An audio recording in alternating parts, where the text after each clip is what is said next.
Hello everybody, welcome to divinely guided 7777। कैसे हैं आप सब लोग? Here I come with the message of the day. तो लेट्स सी कि आज का मैसेज किसके लिए है, किस एनर्जी में है, किस तरह का है।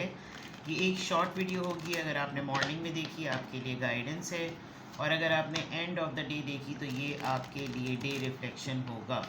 मैसेज आपने वही लेना है जो लगे आपको अपनी सिचुएशन से मैच करता हुआ। टैरो में ये मैसेजेस आए हैं, सब आपने अपने ऊपर इम्पोज नहीं करने, और इनकी बेसिस पर आपने कोई भी फाइनल डिसीजन नहीं बनाना। आप अपनी प्राइवेट रीडिंग करवाएं। डिस्क्रिप्शन बॉक्स में मेरा नंबर मौजूद है, साथ ही में सेकंड चैनल का लिंक मौजूद है, और दोनों ही चैनल्स पर रीडिंग लेने के लिए मेरा कॉन्टैक्ट नंबर एक ही है। So without any further delay let's see कि आज का मैसेज ऑफ द डे क्या है। आज का मैसेज ऑफ द डे क्या है? What is the message of the day? What is the message of the day?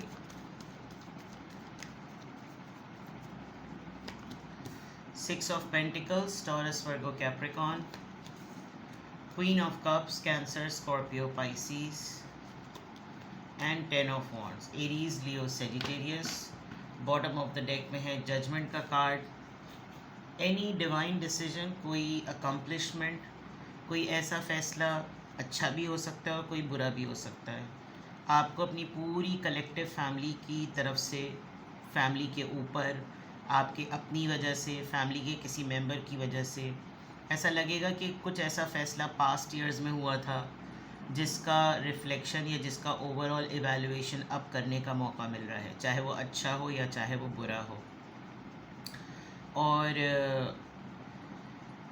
आप खुद अपने समय आप पूरी फैमिली को लेकर, सिबलिंग्स को, पेरेंट्स को, पार्टनर्स को, तमाम लोगों को लेकर एक रिन्यूअल फेज़ में हैं कि जैसे हम कुछ नया कर लेंगे, हम कुछ अच्छा कर लेंगे, कुछ सही हो जाएगा, ऐसा कोई मसला नहीं है, यू नो।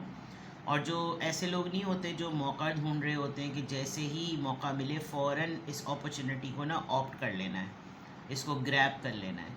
थोड़ा सा ये भी हो सकता है कि आपको कुछ घर के अफराद या ख़ानदान के अफराद, अगर आपका कोई जॉइंट फैमिली सिस्टम है तो आपकी पर्टिकुलर फैमिली को कोई इल्ज़ाम देने की भी कोशिश करें कि इन लोगों की ये जो घर वाले हैं ना, इनकी तो फैमिली अक्सर करती ही कुछ इस तरह का है। ये इस वजह से भी होगा कि शायद आपने किसी एक टाइम पर ऐसा किया हो और सामने वाले ने उसको किसी और इंटेंशन से लिया हो, अपने ऊपर उसने नेगेटिव ले लिया हो।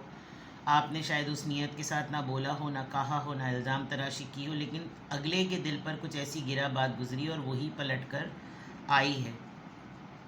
दूसरा, ऐसा लग रहा है कि जैसे आप, आपके पार्टनर, आपके पेरेंट्स या आपके सिबलिंग या आपकी कलेक्टिव पूरी जो फैमिली है उसमें से या तो कोई आपसे माफ़ी मांगेगा, या ऐसी सिचुएशन आ गई है कि डिवाइन टाइम है ना, क्योंकि ये ऐसा लग रहा है कि जैसे आपके साथ कोई अनफेयर हुआ था तो कोई माफ़ी मांगेगा, या फिर आपको रियलाइज़ हो गया है कि असल मैटर, उसकी हकीकत क्या थी, तो अब मुझे माजरत कर लेनी चाहिए क्योंकि ये तो वो सिनेरियो ही नहीं है।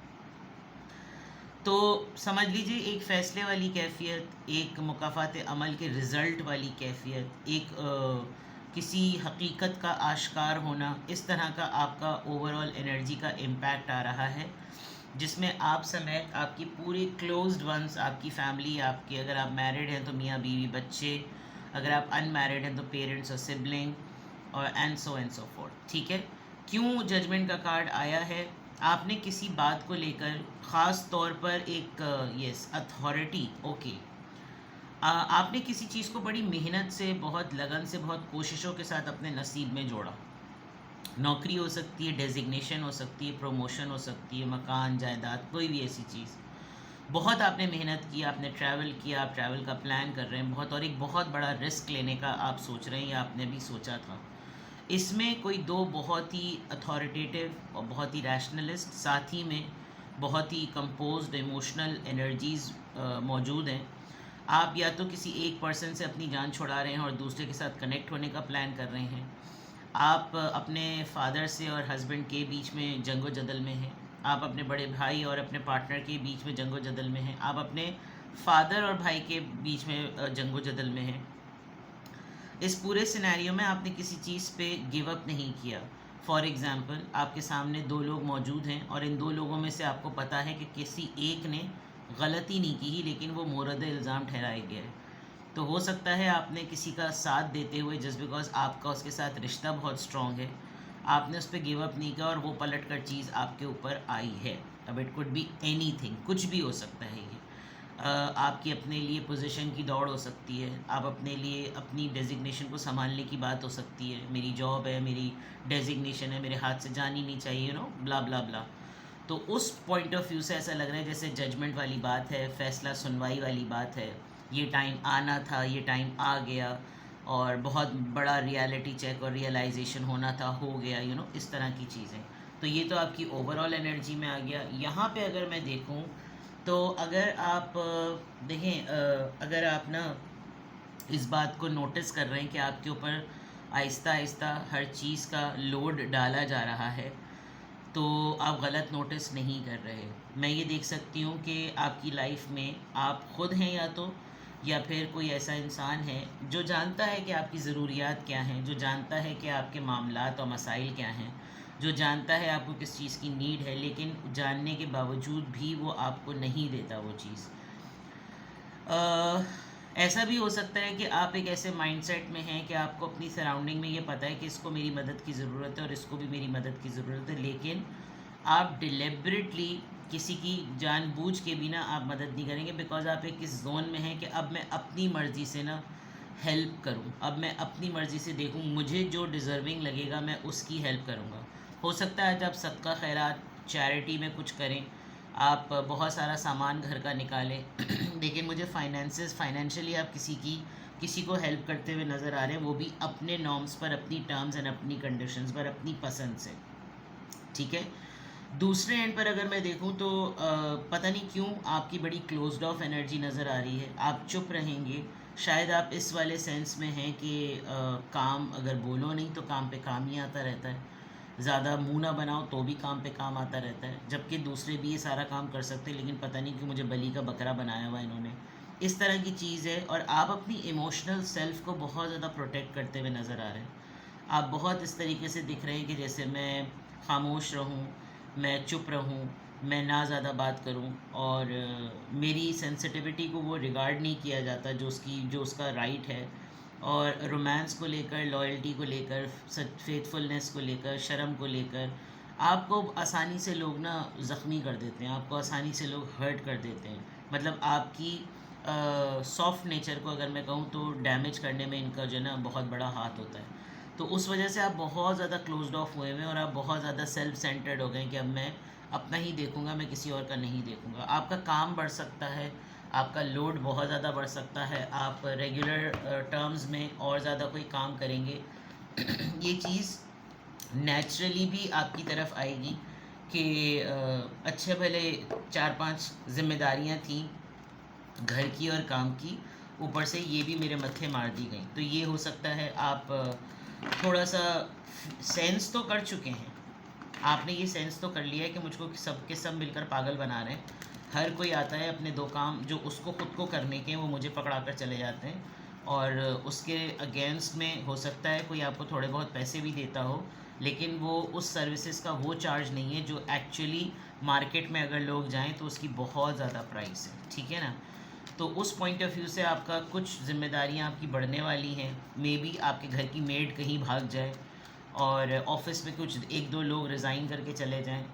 घर का भी सिनेरियो बता दिया, काम का भी सिनेरियो बता दिया, तो जाहिर बात है कि आपको फॉर द टाइम बीइंग बहुत सारे लोगों की तरफ से उनका काम अकेले हाथ से करना पड़ेगा। But at the same time आपके माइंड में अपनी ख़ुद की भी जंग चल रही है कि अब मैं ज़्यादा ना फ्री करने की लोगों को कोशिश ना करूँ, ये मैंने फ्री करने की वजह से मेरे सर पे चढ़कर बैठ के ये लोग नाचे हैं। तो इस तरह का मामला है। देखते हैं किस एंजल नंबर से क्या अफर्मेशन आ रही है, देखते हैं। 88 वेल्दी, यानी कि ये वाला कार्ड आपकी वेल्थ को शो कर रहा है। तो आपके पास कहीं से समहाउ आपके पास अचानक से कहीं से पैसे आएंगे। You are towards the prosperity, you are towards the abundance. और अबंडेंस खाली मटीरियलिस्टिक लाइफ में नहीं, अबंडेंस आपकी रूहानियत में भी आ रही है, यानी कि आप एक अलग लेवल पे हैं, आप एक अलग स्टेट ऑफ माइंड में हैं, आप बहुत सारी चीज़ों को दीन से कनेक्ट कर रहे होंगे, एब्स्ट्रैक्ट चीज़ों से कनेक्ट कर रहे होंगे, और बहुत क्लोज हैं आप। ये जो आपका क्लोज्ड ऑफ नेचर है वो शायद इसीलिए कि जब आप सेल्फ़ रिस्पेक्ट को वैल्यू करेंगे, जब आप सेल्फ़ रिस्पेक्ट को रिफ़्लेक्ट करेंगे, तो आपको अंदाज़ा होगा कि कहाँ कहाँ पर आप किन किन मसाइल में से निकले हैं, और क्या लोग ज़रिया बने थे आपको निकालने का, या आप कुदरती तौर पे अल्लाह और आपका मामला था जो आप निकले, जिसकी वजह से आप अपने आप को अबंडेंट फील करेंगे।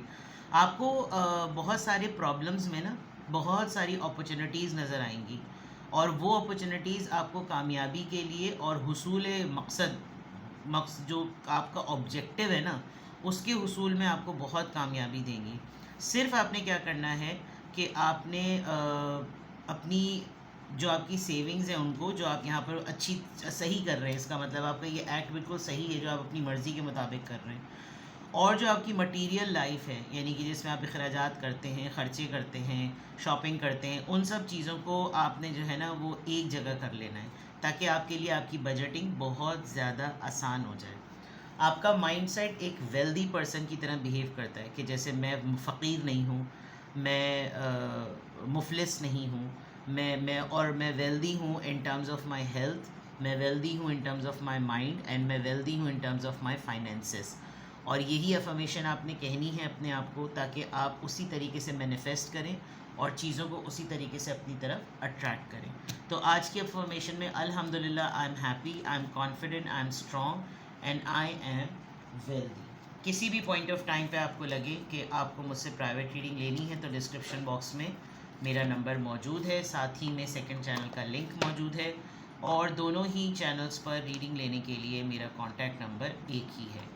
तो आई डोंट से कि आज का दिन आपका चैलेंजिंग है, आज का दिन आपको बहुत ज़्यादा चीज़ों पे रिफ़्लेक्ट करवाएगा, ख़ास तौर पे रिलेशंस पे, और आप एक ऐसी सिचुएशन और पॉइंट पे भी आएंगे जहां आपको अपनी मर्ज़ी से लोगों को फाइनेंशियली सपोर्ट करने का मौका मिलेगा। अपना बेहद ख्याल रखें। Bye bye.